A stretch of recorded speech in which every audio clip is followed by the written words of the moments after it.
Pro Group Management. Workers' comp that works for you.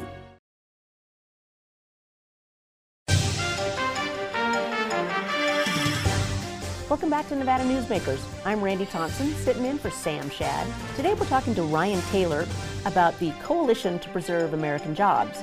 If you have not gotten your employee tax retention credit yet, you might want to watch this show. Coming up on an all-new Nevada Newsmakers. Story County is leading Nevada. Home of the Tahoe Reno Industrial Center, Google, Tesla, Panasonic, and other world-leading companies. Story County provides thousands of tech, advanced manufacturing, and logistics careers for Nevadans. We're diversifying and driving Nevada's economy and generating millions in tax revenue and billions in economic activity across northern Nevada. Story County is leading Nevada's future. As you know, Reno is booming.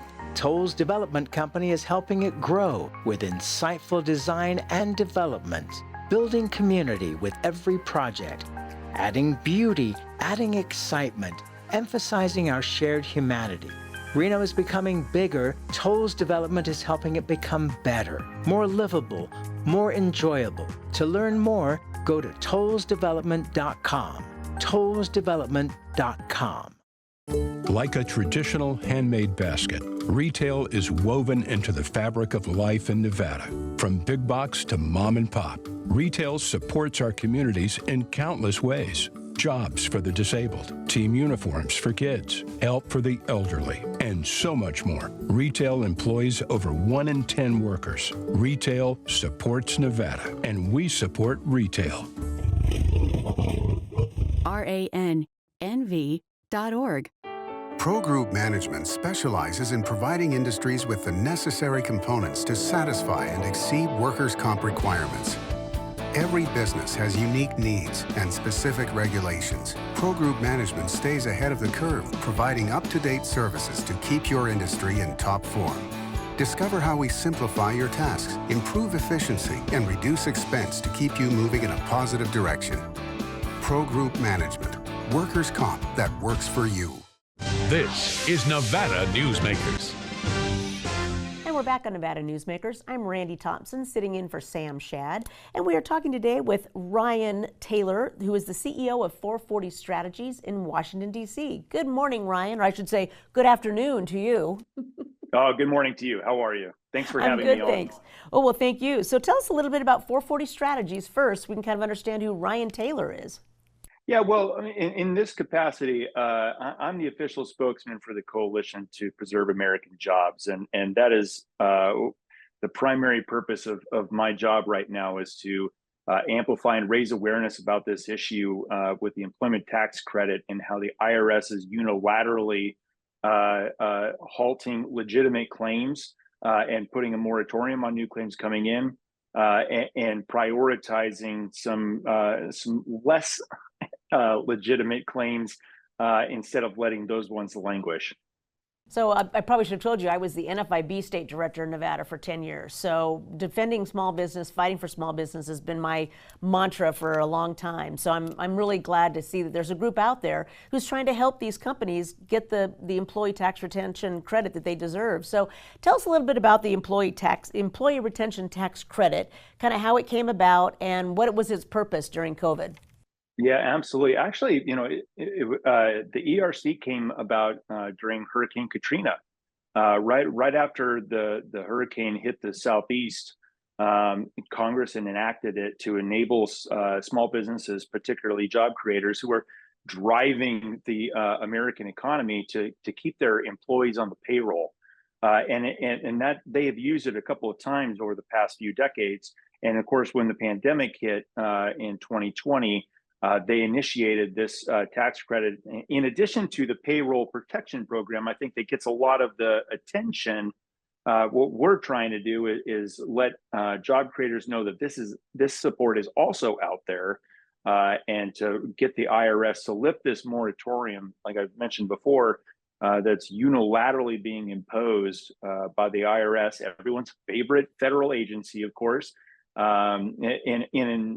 against the way the law was actually written. Well, the Congress supported in the Inflation Reduction Act, which is an oxymoron, they supported 80,000 new positions at the IRS. So you would think there'd be more IRS agents working to help these small businesses get the funding back out into the community that they deserve this funding. They applied for this program. I know specifically Reno Little Theater in Reno and Grace Church in Reno are both still waiting on their employment retention tax credit. So these people did the right thing. They kept their employees on, they paid them, and now the government essentially owes them this money that they promised them. Is that correct? That's 100% correct. This is a promise made by the government and by Congress, and the IRS needs to fulfill that obligation. You have a situation where you have a 180,000 to 300,000. The IRS doesn't give us the exact data, so this is an estimated guess, or and these businesses are legitimate, low risk claims out there that they're waiting for this money to come in the door. They've made financial calculations about this money coming in, not just to keep their doors open, but many of them are having to stall their plans to expand their business, hire new employees, upgrade their facility, or buy new equipment. So the trickle down effect on this too is actually pretty enormous. So what's the delay? Why isn't the IRS getting these credits back out to businesses? Yeah, something that defies logic. I mean, certainly every government program has some waste, fraud, and abuse, and it's something the coalition completely understands, and we want to root that out. But what is difficult to understand is the prioritization of the IRS to deny fraudulent claims and let the real claims of actual job creators in this country, and thousands of them in Nevada, languish. It defies logic. So they put a moratorium in place so they're not processing these credits back because they felt there was too much fraud? They felt it was too much fraud, and it's not. They are doing some claims, but at the rate of 1,000 to 2,000 a week. And of course, if you do the math, that's about 8 to 10 years that it will take the agency to actually fulfill the obligation of getting the support to these legitimate low-risk claims. And there's roughly, I think, 1.4 million claims that have yet to be processed. Is that right? That's correct. Okay, that's across right. the country. Yep. Yeah. You got several it. thousand Exactly. in Nevada, I'm sure. Yeah, we Yep. actually, the head of the Farm Bureau here just did an interview with a local radio station about this issue. So it impacts ranchers and farmers and I'm a small business owner, I get this.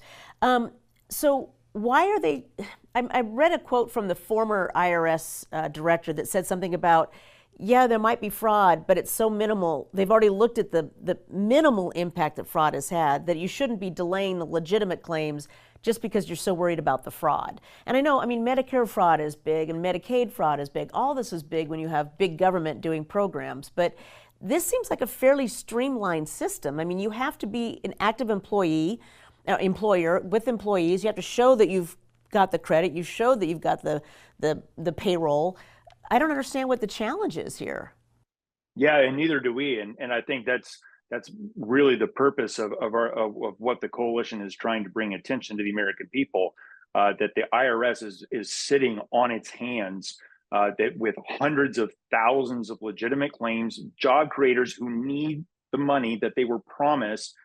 They kept their employees on in one of the most difficult economic crises in the last century. And the least the IRS can do is give them the money that has already been allocated and sitting in a pot ready to go out. And this is, okay, the COVID was 2020. We're now in 2024. And you're talking about people possibly not getting funding until 2028. Right. And if this, I always hear from our legislators and congressional members, small business is the backbone of the American economy. We have to do everything to help small business. And yet here's the IRS going, yeah, well, we don't really care about small business, apparently. Yeah, it's a very curious political and policy decision on their behalf. I can also tell you that Congress is starting to get involved here. You've got Senator Tuberville and a congressman from New York who have sent letters into the IRS asking one, why is the moratorium in place still? In fact, they've extended it. It started in September, and then they just extended it not too long ago. And we're hopeful that with conversations like these, where your listeners will start contacting your members of Congress too, Senator Cortez Masto, for instance, where these businesses, they are our neighbors, they are our friends, our family members, and we have really got to stick together and get this accomplished. All right, we're going to take a quick break and talk more about how people can get a little more engaged. So we'll be right back after this. Truck drivers are some of the hardest working people you'll meet, delivering over 70% of America's freight and 92% of Nevada's. When there's a natural disaster, they're delivering critical supplies to help those communities recover and rebuild. Every sector of the economy and our nation's military rely on truck drivers. So let's take a moment to say thank you. On the open road or city streets, our truck drivers are rolling to make our economy and our nation stronger. Trucking moves America forward. What do you count on? You count on your power every day. At NV Energy, we've always powered what's important to you. But we're not looking at the past. We're focused on the future. While our standards are high, our rates will remain low. And our commitment to renewables isn't just meeting standards, but leading the way. Because you can count on more than just your power.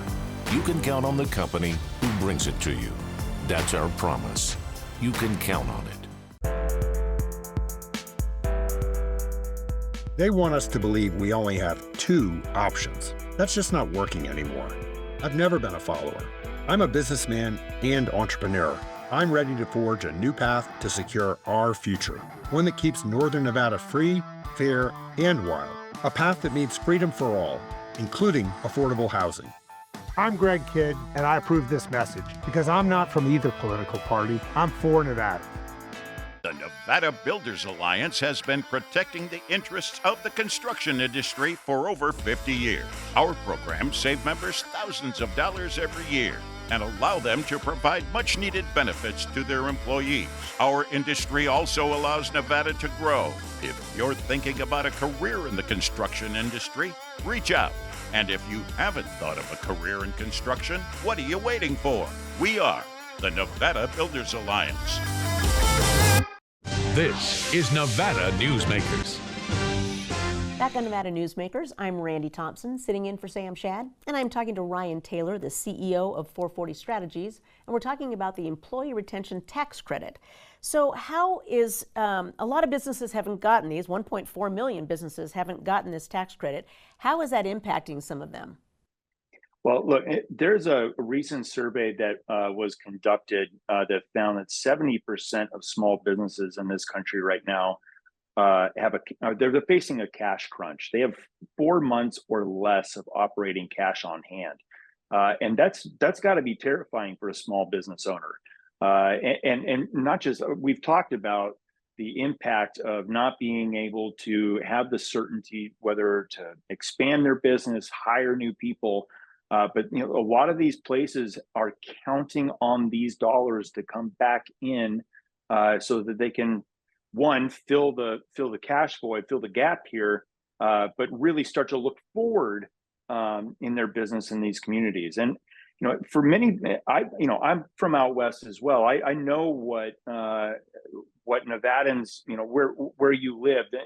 Long roads, small towns, many of them, of course, Las Vegas and Reno, a little bit different than that, but in many of your communities, you may have one or two businesses that specialize in a particular area.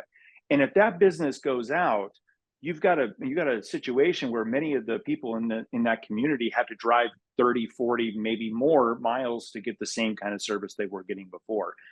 So this is, very important, especially for rural areas. Well, as a small business owner myself, the labor shortage is still tough. Supply chain issues are still there.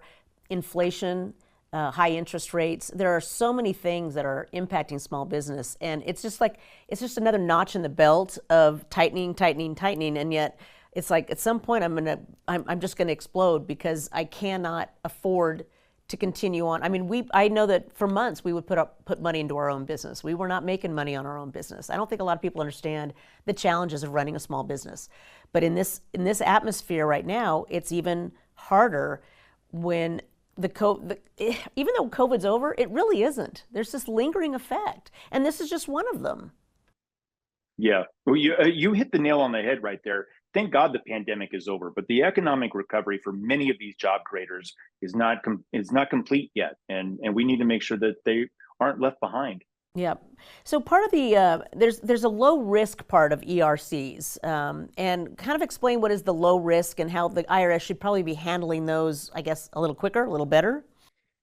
Yeah, it's actually the IRS's own definition of low risk, which means when the claim came in, there were no red flags about that particular claim's eligibility in terms of size of the company, whether they were able to, prove that their employees were held on through COVID and so forth. So it makes no sense then, by the IRS's own definition of what a low risk claim looks like, why they can't just go ahead and process this. The IRS has a workforce of 78,000 people strong.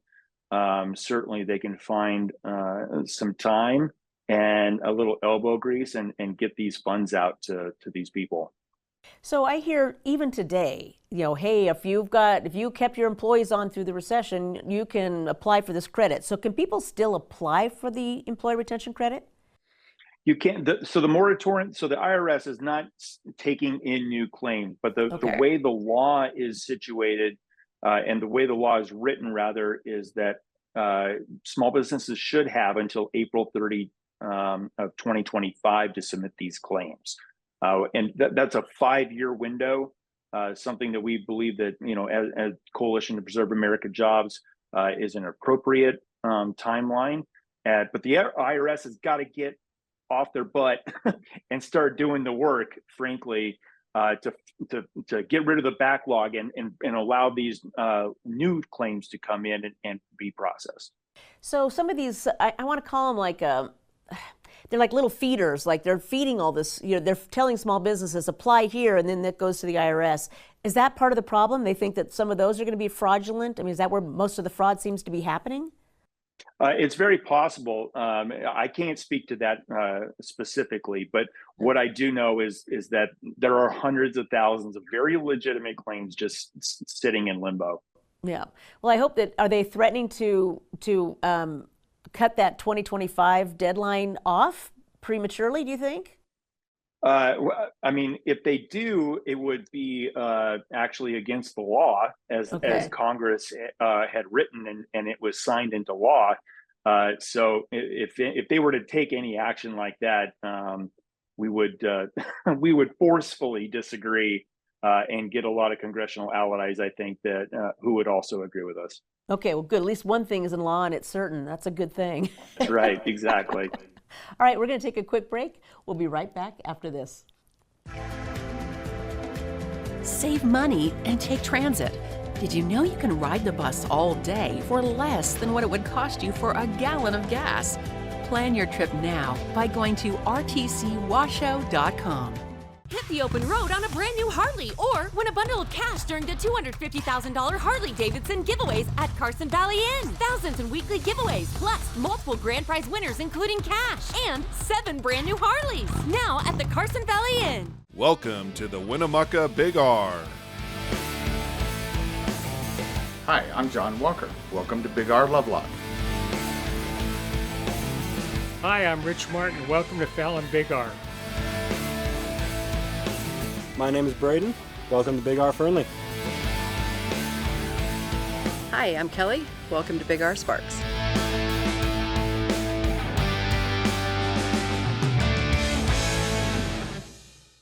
It's one of the oldest scams in Vegas. Make them think one thing and pull off another. Meet Sam Brown, or as Republicans call him, Scam Brown.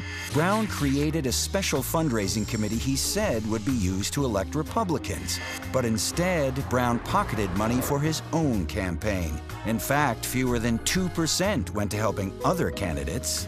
Sam Brown. Can't trust him to be for you. Win Senate is responsible for the content of this ad. Southwest Specialties has been making the homes and businesses of Nevada beautiful for more than 20 years. Their experienced designers and craftsmen create the walkways, backyards, water features, and a variety of outdoor cooking areas that add curb appeal and value to your investment. Call today or visit them at their website and see how they can make your outdoor spaces special. Southwest Specialties, creative, distinctive, beautiful. This is Nevada Newsmakers. I'm Randi Thompson, sitting in for Sam Shad. Welcome back to Nevada Newsmakers. We are talking with Ryan Taylor, the CEO of 440 Strategies, and we're talking about the Employee Retention Tax Credit. So, Ryan, this is depressing, got to tell you. So is there something, as a small business owner, and as any small business owner in Nevada, what should we be doing? How can we essentially push the IRS to give us back the funding that we deserve? Yeah, deserve and taxpayers have already paid for. And it's just sitting in that pot. I would highly encourage your audience to reach out to your members of Congress, including Senator Cortez Masto, to help to urge them to weigh in with the IRS and find out what it is the holdup. Certainly, I think having that kind of congressional spotlight on the IRS will, shining a little transparency on this, hopefully will disinfect it a bit and get the process moving. Well, the IRS commissioner has been in front of Congress recently, hasn't he? And did he get grilled? Yes and no. But I think, we need a continued campaign and support from members of Congress, especially in the Senate and the House. Well, that is Congress, Senate, and the House. I misspoke. To really weigh in here, and that's really what it's going to take is a good shove from Congress to get the IRS to work. And do you think that I'm hearing rumors that Congress could stop funding this program as well, whether it's before 2025 or could they change the law and could they sunset this program? They could change the law, certainly. No rumors like that have been floated in terms of Congress taking action there. But the program ends early next spring, and so sunsetting it any earlier seems ridiculous, frankly, especially when they've been sitting on 6 to 9 months worth of this moratorium where they're not taking in any new claims, and so they just got to get to work. Yeah. So what is the total dollar value? If it's 1.4 million claims, do we know how much funding is supposed to be going back to these businesses? Yeah, it should in the billions. Certainly. It's in the billions. Okay. Yeah. But this money has already been allocated, already been authorized and appropriated. So this isn't new funding coming out. This pot has already been taken care of and paid for. Well, again, the people I've talked to about this issue, one church actually got it back. Their pastor was a CPA, and he said, I followed up with the IRS. I was on them every day calling them. So it seems like the more aggressive people are the ones that actually got their funding back. The other ones that kind of stood back and said, well, I'll just wait for the government to do its job. They're the ones that are going to be waiting for 8 years. And these are small businesses. And like you said, we need certainty when it comes to running a small business. We need to know what our funding is and what our the accounts receivable are and all that. And this is just really kind of throwing a big linchpin into the operation of some businesses. And there's big businesses too, I'm sure, that are impacted. Yeah, and frankly, this is why the Coalition to Preserve American Jobs exists, is to help those businesses who either don't have the time to fight with the IRS about their claim, which is probably the vast majority of them. It's difficult to run a small business, as you well know. That's why we exist, is to help advocate on their behalf to let the funds out. So can people learn more about this? Do you have a website that they could go to? We do. It's ERC Saves Jobs. And I highly encourage your audience to check us out, learn more information, learn how you can take action in terms of contacting your local congressional delegation, senators, to weigh in here and help our families and our friends and our neighbors get the support that they were actually promised. Okay, that's great. So I'm going to take a little break from that and talk to you about just good old inside DC baseball politics. I've been a K Street person, as they call it, a lobbyist in Washington. What is kind of the vibe right now in DC with this change from Biden into Harris, and kind of, I mean, that's never, well, it's only happened once before in my memory of Lyndon B. Johnson not running again. So how is that kind of being accepted in the DC world? I can't speak truly for the Democrats, but I believe that, you know, they believe they have some momentum, some energy behind them, especially after a quite enthused Trump convention in Milwaukee a couple weeks ago. Most people here in Washington, it's like whipsaw back and forth, and it is a pretty surreal summer in terms of the amount and enormity of the news coming out from each camp. It seems like every single day.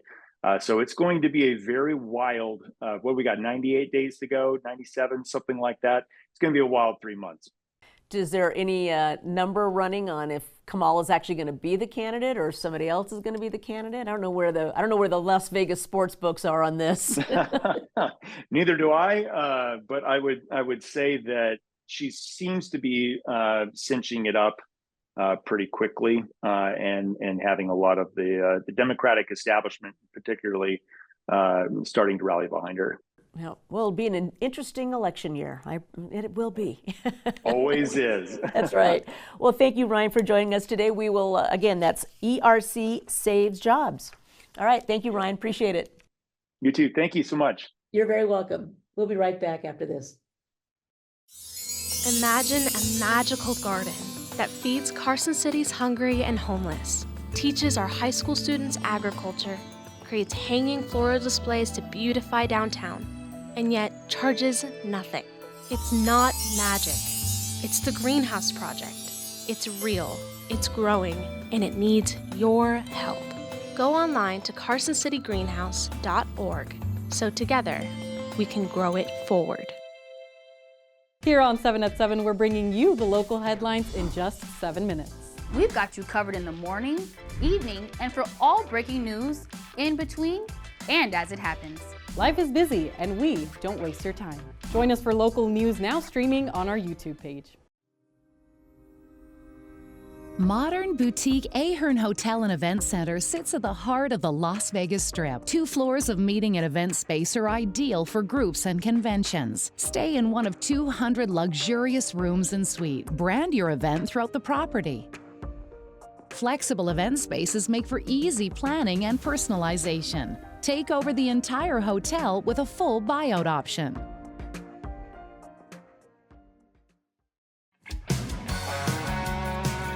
Fantastic cocktails and delicious food. It's a good time to eat. Over 500 hot slots, plus electronic table games.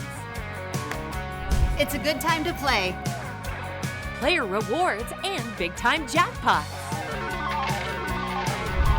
It's a good time to win. Ooh, your good times are tamarind. Thank you for watching and listening to Newsmakers. You can watch us anytime at NevadaNewsmakers.com.